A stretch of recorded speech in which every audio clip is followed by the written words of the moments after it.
आप सभी का एक बार फिर से स्वागत है एक बिल्कुल नए पार्ट में। आज के इस पार्ट में आपको आगे की जर्नी के बारे में पता चलेगा। आगे क्या होने वाला है, कहानी किस मोड़ पर जाने वाली है और आने वाले समय में हालात कैसे बदलेंगे। अगर आप इस पार्ट को ध्यान से सुनेंगे और ध्यान से देखेंगे तो ये पूरा वीडियो आपको आसानी से समझ में आ जाएगा। अब एक बात मैं साफ साफ कहना चाहता हूँ, आप में से बहुत लोग कहते हैं कि पार्ट थोड़ा लंबा होना चाहिए, यानी पार्ट और ज़्यादा बड़ा होना चाहिए। मुझे भी यही लगता है। मैं भी चाहता हूं कि हर पार्ट लंबा हो, डिटेल में हो और कहानी का पूरा मजा मिले, लेकिन कई बार समय की वजह से थोड़ी दिक्कत हो जाती है। फिर भी मैं पूरी कोशिश करता हूं कि हर बार जितना हो सके उतना लंबा पार्ट बना सकूं। इसीलिए मैंने तय किया है कि हर हफ्ते कम से कम 2 पार्ट तो ज़रूर आएंगे। और अगर आप मुझे पहले से सुनते आ रहे हैं लेकिन अभी तक चैनल को सब्सक्राइब नहीं किया है तो प्लीज़ चैनल को सब्सक्राइब कर लीजिए। इससे मुझे बहुत अच्छा लगता है और आगे और बेहतर कंटेंट लाने की मोटिवेशन मिलती है। तो बिना समय गवाए चलिए शुरू करते हैं आज का ये पार्ट। और इस बात की शुरुआत में नांगोंग कहता है, हम अलग हुए थे, उसके बाद ज़्यादा कुछ कहने लायक नहीं हुआ। मैं वापस मास्क्ड मून सेक्ट चली गई। जब मेरी सेक्ट ने स्टेट ऑफ बेलियांग में अपनी पकड़ मजबूत कर ली तब मैं चुपचाप स्टेट ऑफ यूए में घुसी, सिर्फ तुम्हें ढूंढने के लिए। लेकिन वहाँ जो खबरें मिलीं वो दिल को झकझोर देने वाली थीं। बस इतना पता चला कि तुम्हें गोस्ट स्पिरिट सेक्ट ने हंट किया था। असल में क्या हुआ इसकी कोई साफ जानकारी किसी के पास नहीं थी। उसके कुछ समय बाद ही डेविल डाओ वालों को मेरी भनक लग गई और मुझे मजबूरी में 9 नेशंस अलायंस लौटना पड़ा। उसके बाद तुम्हारे बारे में कोई खबर नहीं मिली। धीरे धीरे मैंने मान लिया कि तुम अब इस दुनिया में नहीं रहे। तुम्हें लेकर जो इनर डीमंस थे वो भी वक्त के साथ शांत हो गए। इसी दौरान मैंने नेसेंट सोल कंडेंस कर लिया और बिना किसी रुकावट के मास्क्ड मून सेक्ट की एल्डर बन गई। और आज हम यहाँ आमने सामने हैं। ये सारी बातें नांगोंग वॉन ने बड़े शांत ठहरे हुए लहजे में कहीं, जैसे दिल में कोई उथल पुथल ही ना हो। उसे सुनते हुए हानली के चेहरे के भाव कई बार बदले। उसे एहसास हुआ कि अतीत में उसने कितनी ऐसी बातें की थीं जिनके बारे में उसे बिल्कुल पता नहीं था। यही सोचकर उसके दिल में उसके लिए और ज्यादा अपनापन और गर्माहट भर गई। थोड़ी देर बाद हानली खुद को रोक नहीं पाया और पूछ बैठा, ये वे लिचिन वाली बात क्या है? नांगोंग वॉन के होठों पर एक ठंडी सी मुस्कान आई। वे लिचिन, कई साल पहले सफ़र के दौरान उससे यूं ही सामना हो गया था। मुझे वो इंसान कभी पसंद नहीं आया। बाहर से बड़ा शरीफ, पढ़ा लिखा और नोबल दिखता है, लेकिन अंदर से पूरा ढोंगी है, ऊपर से औरतों का बड़ा शौकीन। उसने आगे कहा, मैंने सुना है कि वो अपनी 8 फीमेल डिसाइपल्स पर छुपकर इन ड्राइंग टेक्निक्स इस्तेमाल करता है। साफ है उसके इरादे दंदे हैं। मुझे शादी के नाम पर फंसाना चाहता था, इसीलिए मैंने उसकी पहली मैरिज रिक्वेस्ट ठुकरा दी। हानली ने हैरानी से पूछा, ठुकरा दी? फिर ऐसा क्या हुआ कि बात आगे बढ़ी? नांगोंग वॉन ने सीधा जवाब देने के बजाय उल्टा सवाल कर दिया, क्या तुम हेवनली साउथ के 3 सबसे बड़े नेसेंट सोल कल्टीवेटर्स के बारे में जानते हो? हानली का चेहरा थोड़ा सख्त हो गया। उसे कुछ गड़बड़ का एहसास हुआ। बिल्कुल जानता हूँ। राइटशियस डाओ, डेविलिश डाओ और 9 नेशंस अलायंस, तीनों में एक एक लेट नेसेंट सोल कल्टीवेटर है जो बस डेटी ट्रांसफॉर्मेशन स्टेज से एक कदम दूर है। इसी वजह से तीनों ताकतें बराबरी में टिकी हुई हैं। जहाँ तक हमारी हेवनली डाओ अलायंस की बात है, वहाँ 2 mid nascent soul Dao companions हैं जो कोऑपरेटिव टेक्निक्स में माहिर हैं। दोनों मिलकर किसी लेट नेसेंट सोल कल्टीवेटर को बड़ी मुश्किल से रोक सकते हैं। क्या वे लिचिन का इनसे कोई लेना देना है? नांगोंग वॉन ने सिर हिलाया। हाँ, वे लिचिन का बड़ा चाचा वे वुया है। वही तीनों महान कल्टीवेटर्स में से एक है। वो 9 नेशंस अलायंस का सबसे ऊंचे दर्जे का एल्डर है और एक बेहद rare poisonous cultivation art practice करता है। कहते हैं बस हाथ घुमा दे तो बिना छुए किसी की जान ले सकता है। उसकी ताकत का अंदाजा लगाना भी मुश्किल है। ये कहते हुए उसने उंगलियां आपस में फंसाईं और एक कड़वी सी मुस्कान दी। हानली की आंखों में ठंडक उतर आई। तो क्या वे वुया ने खुद तुम्हें परेशान किया? नांगोंग वॉन ने सिर हिलाया। नहीं, सीधे नहीं, लेकिन उसका इन्वॉल्वमेंट था। तुम्हें शायद पता ना हो, हमारी सेक्ट की पिछली ग्रेट एल्डर गुजर चुकी है। उसकी जगह अब एक पुरानी सीनियर मार्शल सिस्टर आई है। कल्टीवेशन उसकी कमज़ोर नहीं है, लेकिन दिमाग बहुत चालाक है और मुझसे हमेशा खटपट रहती है। दूसरे एल्डर्स से तो तालमेल है, लेकिन उससे रिश्ता शुरू से ही खराब रहा है। यहाँ तक आते आते हानली का चेहरा और गंभीर हो गया। नांगोंग वॉन ने दांत भींचते हुए कहा, मैंने जब कई बार वे लिचिन की शादी की बात ठुकरा दी तो उसने खुद वे वुया को उस सीनियर मार्शल सिस्टर से मिलने भेज दिया। मुझे नहीं पता उन दोनों के बीच क्या बात हुई, लेकिन आधा साल बाद जब मैं अपनी फीमेल एसेंस इनकारनेशन टेक्निक के इनकारनेशन पीरियड में थी, उसी वक्त उसने मुझे रिस्ट्रेन कर दिया और ज़बरदस्ती वे लिचिन से शादी के लिए मजबूर किया। दिया। हानली एक पल के लिए सन्न रह गया। क्या तुम्हारी वो सीनियर मार्शल सिस्टर दिमाग से पैदल है? एक ही सेक्ट के नैनसेंट सोल कल्टीवेटर के साथ ऐसा सुलूक? नांगोंग वान ने तिरछी मुस्कान के साथ कहा, है ना? मुझे भी नहीं लगा था कि वो इतनी पागल हो सकती है, लेकिन बाद में पता चला कि वे वुया की शर्तें ठुकराना आसान नहीं था। अगर ये शादी हो जाती तो 6 सेक्ट्स को स्टेट ऑफ बेलियांग से बाहर फैलने का मौका मिलता। ऊपर से वे लिचिन शादी के बाद फ्लोइंग माइंड सेक्ट छोड़कर हमारी मास्क्ड मून सेक्ट में आने को तैयार था।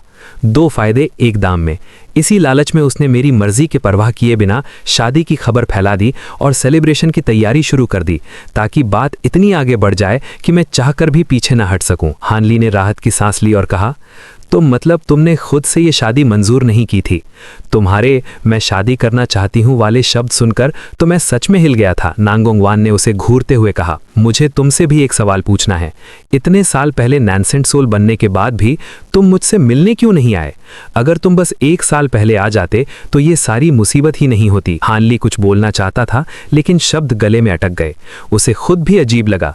दिल के किसी कोने में वो जानता था कि नांगोंग वान उसके लिए बहुत खास है, फिर भी जाने क्यों उसने कभी उस एहसास को छूने की हिम्मत नहीं की। अगर शादी की खबर ना आती तो शायद वो आज भी इसी तरह टालता रहता। नांगोंग वान उठी, धीरे धीरे उसके पास आई और उसकी आंखों में देखते हुए बोली, सच कहूं तो मेरी हालत भी तुम्हारी जैसी ही है। हम दोनों की जिंदगी और ताकत आम इंसानों से बहुत आगे है, लेकिन अपने जज्बातों के मामले में हम भी अनजान और डरे हुए हैं।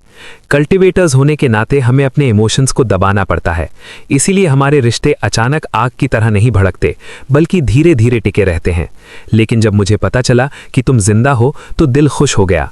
2 दिन तक सोचने के बाद मैंने फैसला किया कि इस बार अपने दिल की सुनूंगी। ये कहते हुए उसने हानली का हाथ पकड़ लिया।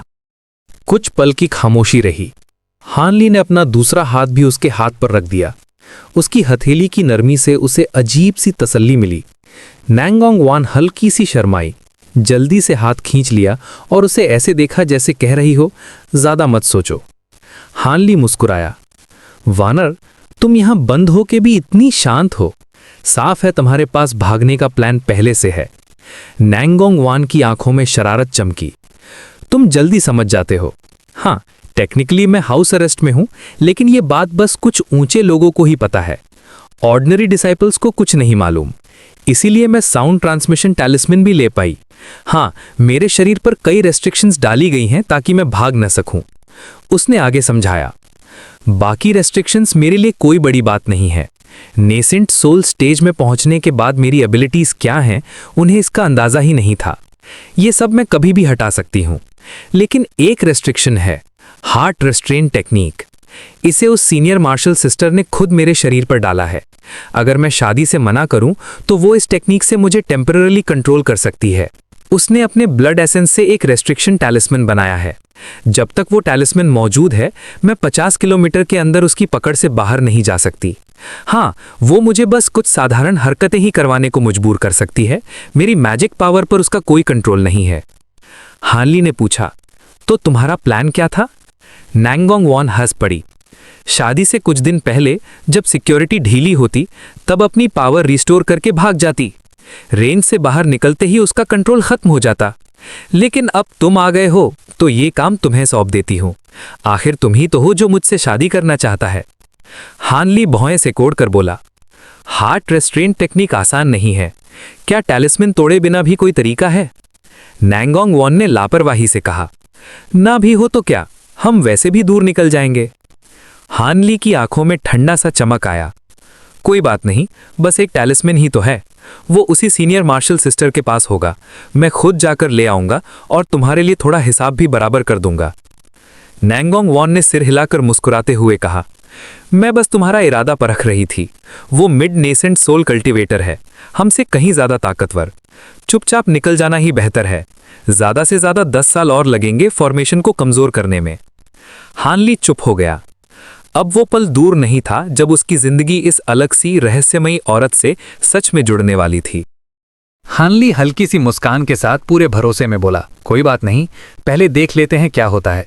अगर कामयाबी नहीं मिली तो भाग निकलेंगे। जब तक मैं यहाँ हूँ तुम्हारे शरीर पर चाहे कितनी भी रेस्ट्रिक्शंस हो, मैं तुम्हें बाहर निकाल ही लूंगा। वो कुछ देर तक हानली को ध्यान से देखती रही। शायद उसे समझ आ गया था कि इस आदमी का फैसला बदलना नामुमकिन है। उसने हल्के से होंठ दबाए और बोली, ये ठीक है, मुझे नहीं पता तुम्हारी एबिलिटीज़ कितनी ज़्यादा हैं, लेकिन जिस कॉन्फिडेंस से तुम बोल रहे हो उससे लगता है कि तुम्हारे हाथ पांव ढीले नहीं हैं। लेकिन तुम्हें खुद जाकर उसे ढूंढने की ज़रूरत नहीं है। मेरी सीनियर मार्शल सिस्टर का रेसिडेंस कई लेयर्स की रेस्ट्रिक्शन से ढका हुआ है। मैं उसे यहीं बुला लूंगी। जब वो गार्ड डाउन होगी तब हम यहीं की रेस्ट्रिक्शंस का इस्तेमाल करके उसे पकड़ लेंगे। हानली ने थोड़ी देर सोचा, फिर बोला, ये तरीका ज़्यादा सेफ लग रहा है, लेकिन क्या तुम अब भी अपने केव रेसिडेंस की रेस्ट्रिक्शंस इस्तेमाल कर सकती हो?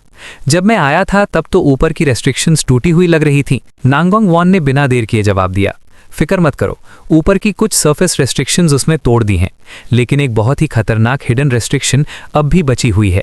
उसे अभी तक उसका पता नहीं चला है। वो अभी भी काम आ सकती है। हानली ने ठुड्डी सहलाते हुए कहा, अच्छा, अगर वो काम की है तो मेरे पास भी कुछ स्पेल फॉर्मेशन टूल सेट्स हैं। बहुत ज़्यादा पावरफुल तो नहीं है, लेकिन सही जगह पर लग जाएं तो मूवमेंट रोकने में मदद कर सकते हैं। ये सुनकर नांगोंग वॉन का भरोसा और बढ़ गया। उसने कहा, तुम्हारे पास फॉर्मेशन फ्लैग्स भी हैं? फिर तो और अच्छा है। अब देर नहीं करनी चाहिए। मुझे अपने शरीर की रेस्ट्रिक्शंस हटाने और मैजिक पावर रिकवर करने में आधा दिन लगेगा। तब तक तुम स्पेल फॉर्मेशंस लगा देना। हानली ने जरा अजीब सा सवाल किया, अगर हम तुम्हारी सीनियर मार्शल सिस्टर को बांध लें तो क्या तुम मास्क्ड मून सेक्ट का कंट्रोल नहीं ले सकती? तब भागने की जरूरत ही नहीं पड़ेगी। नांगोंग वॉन पहले चौंकी, फिर सिर हिलाकर बोली, नहीं, ऐसा मुमकिन नहीं है। उसके अलावा भी एक और नेसेंट सोल कल्टीवेटर है। मेरे उससे रिश्ते ठीक हैं, लेकिन वो कभी नहीं मानेगा कि मैं बिना सही तरीके से ग्रैंड एल्डर बनूं। और सच कहूं तो मुझे पावर स्ट्रगल में कोई इंटरेस्ट नहीं है। मुझे बस एक शांत जगह चाहिए जहां मैं आराम से कल्टीवेट कर सकूं। हानली ने ठंडी मुस्कान के साथ कहा, अगर ऐसा ही है तो फिर छोड़ो। अगर सब ठीक रहा तो तुम मेरे साथ ड्रिफ्टिंग क्लाउड सेक्ट चल सकती हो। चाहे 9 नेशंस यूनियन कितना भी स्ट्रांग हो और वी वुया अपने वी लिचन को कितना भी चाहता हो, लेकिन स्पेल वॉरियर्स के इन्वेजन के समय वो हेवनली डाओ अलायंस और 2 नेसेंट सोल कल्टीवेटर्स को एक साथ नाराज करने की हिम्मत नहीं करेगा। ये कहते हुए हानली ने अपनी स्टोरेज पाउच थपथपाई और हाथ पलटते ही फॉर्मेशन फ्लैग्स और फॉर्मेशन प्लेट्स का ढेर निकाल लिया। नांगोंग वॉन ने ये देखा, हल्की मुस्कान दी और वहीं बैठ गई। उसने आंखें बंद की और हाथों से अजीब सी इनकैंटेशन सील बनाई। कुछ ही पलों में उसके स्नो वाइट कपड़ों से स्कारलेट रेड फ्लेम निकलने लगी। आग 1 मीटर ऊंची होकर उसे चारों तरफ से ढकने लगी। उधर हानली हरकत में आ चुका था। उसका शरीर धुंधला पड़ा और वो पूरे हॉल में घूम घूम कर फॉर्मेशन फ्लैग्स और प्लेट्स लगाने लगा। अलग अलग रंगों की रोशनी पल भर के लिए चमकी और फिर दीवारों और जमीन के अंदर समा गई। फॉर्मेशंस लगाने में ज्यादा वक्त नहीं लगा। हानली ने जानबूझकर स्पेल फॉर्मेशंस को सिर्फ हॉल के अंदर तक सीमित रखा ताकि उनकी ताकत बेकार न जाए। उसने उन्हें इस तरह छुपाया कि जब तक कोई बहुत ध्यान से ढूंढे नहीं तब तक उनका पता न चले। ये फॉर्मेशंस उसने कोर फॉर्मेशन स्टेज में रिफाइन की थी।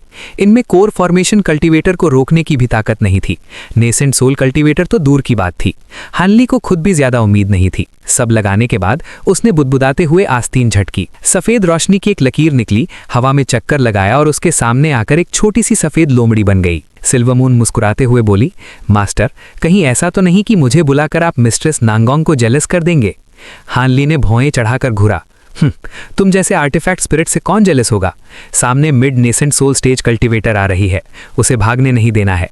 रेस्ट्रिक्शंस होंगी लेकिन तुम्हारी मदद भी चाहिए।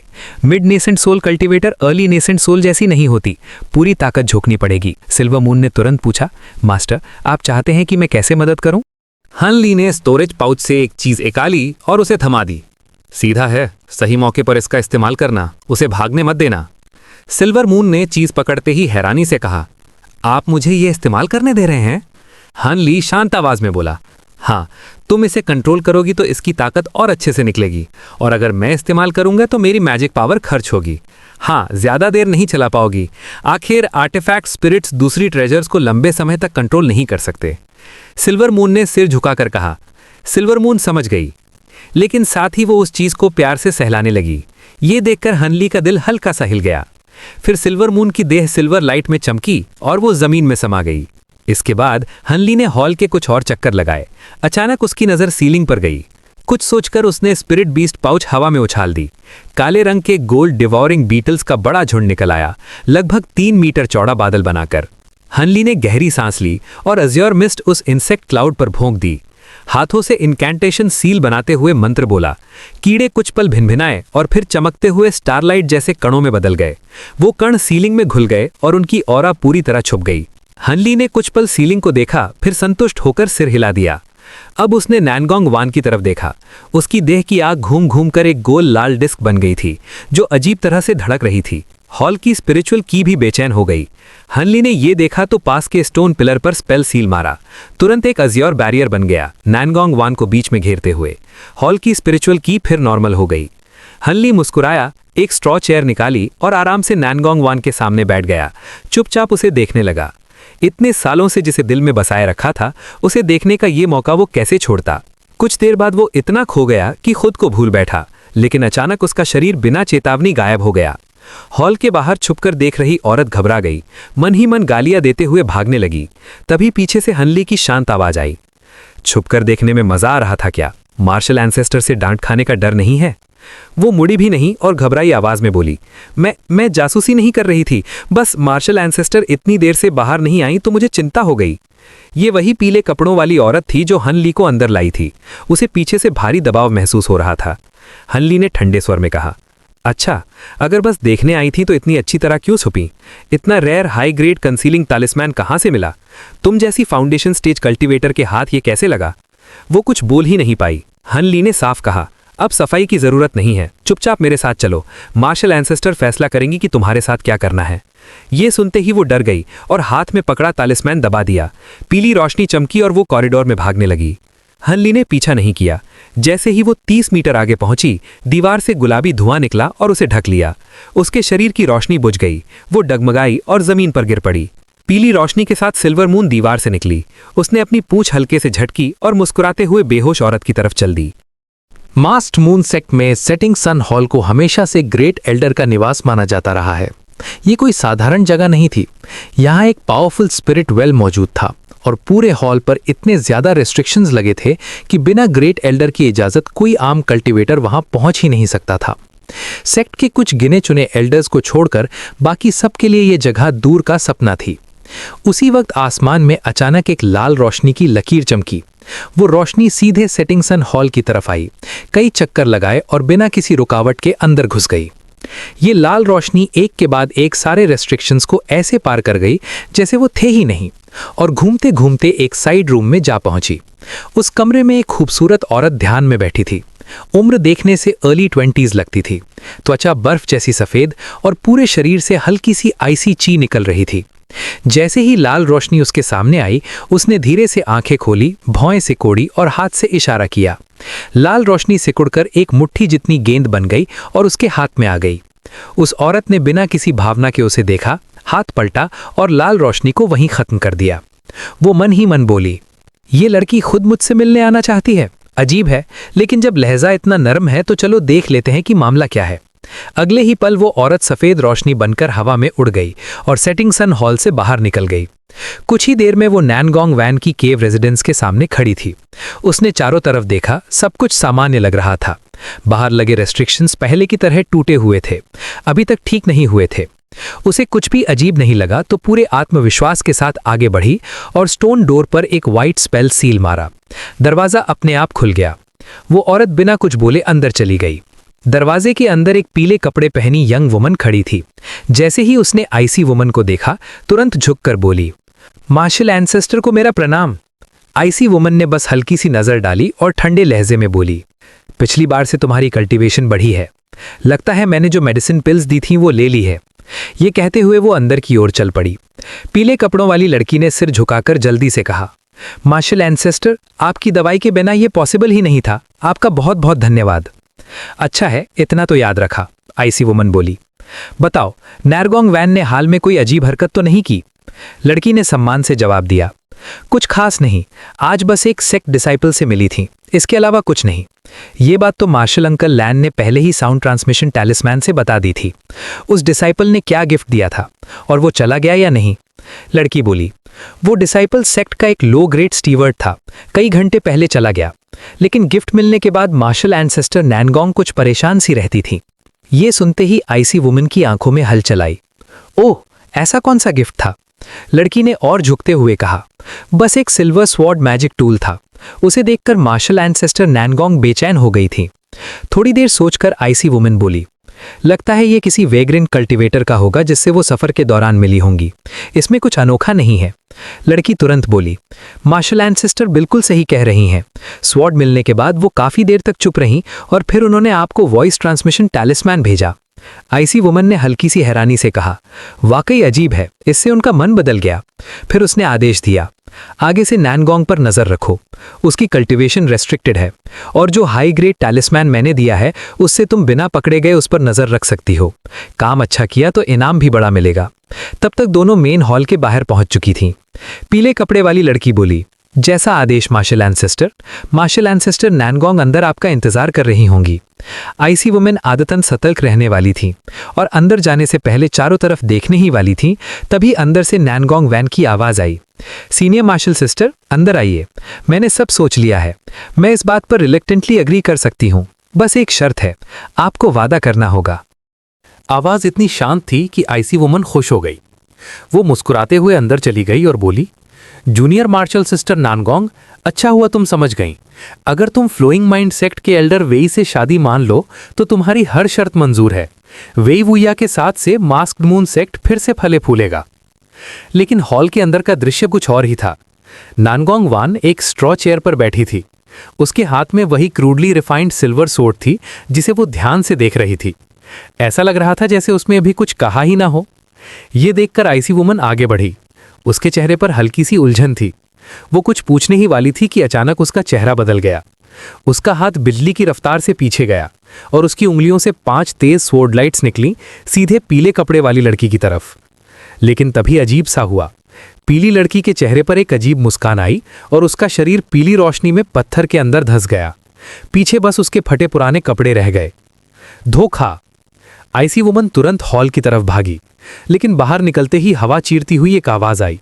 एक 10 मीटर लंबी अज्योर स्वॉर्ड सीधा उसकी तरफ आई, जैसे उसे 2 टुकड़ों में काट देगी। उसका चेहरा उड़ गया।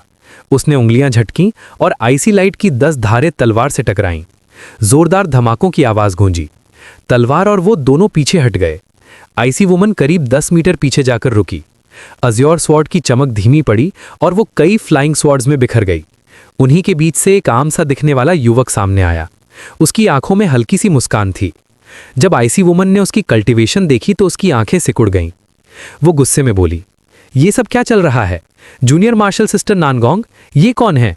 और यूअर का वो डॉपलगैंगर क्या था? उसने तुरंत कमर से एक रेड कमांड मेडालियन निकाला। हानली की नजर उस पर पड़ी और वो गंभीर स्वर में बोला, रेस्ट्रिक्शन मेडालियन। आईसी वुमन ठंडे स्वर में बोली, तो नैनगोंग ने तुम्हें सब बता दिया है। तुम जो भी हो, ये मास्क्ड मून सेक्ट का अंदरूनी मामला है। बीच में आए तो 6 सेक्ट्स तुम्हारा पीछा करेंगे। नैनगोंग वान उठकर खड़ी हुई। सीनियर मार्शल सिस्टर, डराने की जरूरत नहीं। वो शांत लेकिन सख्त आवाज में बोली, 6 सेक्ट्स में मेरे भी दोस्त हैं। अगर उन्हें पता चला कि आपने एक फेलो सेक्ट मेंबर के साथ क्या किया तो क्या आप बच पाएंगी? और ये मत समझिए कि मैं आपको हार्ट रेस्ट्रिक्शन टेक्निक चलाने का मौका दूंगी। ये कहते ही उसने मुंह से आग की एक रिंग उगली। Vermilion bird band. Icy woman की आंखों में खतरनाक चमक आ गई। उसने झटके से आस्तीन हिलाई और 2 फ्लाइंग स्वॉर्ड्स बाहर निकाली, एक सफेद एक काली। सफेद स्वॉर्ड बर्फ जैसी ठंडी थी और काली स्वॉर्ड से अजीब सी गर्मी और काली लपटें निकल रही थीं। ये थी रेयर यिन यांग स्वॉर्ड्स। वो ठंडे ठहाके के साथ रेड कमांड मेडालियन को हिलाने लगी और कुछ बुदबुदाई। मेडालियन लाल रोशनी से ढक गया। हानली ने एक पल भी नहीं गवाया। उसके सिर के ऊपर एक छोटी सिल्वर बेल घूमने लगी। मंत्र के साथ घंटी बजी और सिल्वर साउंड वेव सीधे उस औरत पर टूट पड़ी। साथ ही हानली ने दोनों हाथ घुमाए और रेड लाइट और अज्योर लाइट हॉल के पिलर्स पर मारी। हॉल के रेस्ट्रिक्शंस एक्टिवेट हो गए और पूरी जमीन कांप उठी। अब लड़ाई शुरू हो चुकी थी और इस बार कोई भी पीछे हटने वाला नहीं था। पूरा हॉल अचानक अजीब सी हलचल से भर गया। चारों तरफ से रेड और अज्योर लाइट की धारियां निकलने लगीं, जैसे किसी ने पूरा हॉल जाल में बदल दिया हो। ये सारी रोशनियां सिल्वर साउंड वेव्स के पीछे पीछे चलती हुई सीधे उस आईसी वुमन की तरफ बढ़ीं जो बीचों बीच खड़ी थी। लेकिन वो औरत बिल्कुल नहीं घबराई। उसने बस हल्के से अपनी 2 तलवारों की तरफ इशारा किया। अगले ही पल एक तलवार से वाइट आइसी ची फूटी और दूसरी से ब्लैक स्कॉर्चिंग ची। दोनों ची घूमती हुई आपस में मिली, बाहर से सफेद बर्फीली ची और अंदर से काली जलती हुई ची, और देखते ही देखते उसके चारों तरफ एक अजीब सा लाइट बैरियर बन गया। जब साउंड वेव्स उस बैरियर से टकराईं तो ऐसा लगा जैसे वो कभी थी ही नहीं, ना आवाज बची ना निशान। लेकिन हॉल की रिस्ट्रिक्शंस इतनी आसान नहीं थीं। रेड और अज्योर लाइट्स ने बैरियर को चारों तरफ से जकड़ लिया। यहीं पर नैनगोंग वॉन ने चाल चली। अचानक आग का तेज धमाका हुआ। उसका वर्मिलियन बर्ड बैंड एक विशाल फायरबॉल में बदल गया और पूरे हॉल में ऐसा दबाव फैला कि सांस लेना भारी लगने लगा। वो बस यूं ही हाथ हिलाती है और एक डिम स्कारलेट लाइट चमकती है और वो गायब हो जाती है। अगर हान ली की स्पिरिचुअल सेंस इतनी तेज ना होती तो उसे पता भी नहीं चलता कि ये एक स्नीक अटैक था। फिर एक दबा सा धमाका हुआ और वही डिम लाइट अचानक रंग बिरंगे विस्फोट में बदल गई। आईसी वुमन चिल्ला उठी, तो तुमने मुझ पर डेविल स्लेइंग थॉर्न चला दिया। वाह, कमाल है। मुझे तो लगा था जूनियर मार्शल सिस्टर ने सारे इस्तेमाल कर लिए थे। ये एक तुमने बचा कर रखा हुआ था, है ना? उसकी हालत देखकर साफ था, चोट लगी थी लेकिन जान को खतरा नहीं था। हान ली समझ गया कि नैनगोंग वॉन का मकसद बस उसे रिस्ट्रिक्शन मेडालियन इस्तेमाल करने से रोकना था। अब हान ली ने भी हाथ खोल दिया। उसने हॉल की रिस्ट्रिक्शंस एक्टिवेट की और फिर हथेली पलटते ही एक पिच ब्लैक 1000 लेयर माउंटेन निकाला। उसने माउंटेन को हवा में उछाला और तेजी से स्पेल सील्स बनाने लगा। पहले तो वर्मिलियन बर्ड बैंड आग का गोला बनकर आईसी वुमन की तरफ बढ़ा, लेकिन तभी 8 मोटे भयानक फ्लेम पाइथन्स उससे लिपट गए। पूरा हॉल आग के समुद्र में बदल गया। उसी पल 1000 लेयर माउंटेन फैलकर करीब 20 मीटर्स ऊंचा हो गया। हान ली जैसे ही कमांड देने वाला था, तभी आग के बीच से एक bowl thick rainbow beam of light निकली। जहां वो लाइट जाती, आग हो या ची, सब बेअसर हो जाता। तेज क्लैंक की आवाज आई और बीम जाकर सीधे वर्मिलियन बैंड रिंग पर अटक गई। उसे पूरी तरह जकड़ लिया। हान ली की आंखें सिकुड़ गईं। द लाइट स्टैसिस मिरर, ये वही एंशिएंट ट्रेजर था जिसके बारे में नैनगोंग वॉन ने उसे पहले ही चेताया था।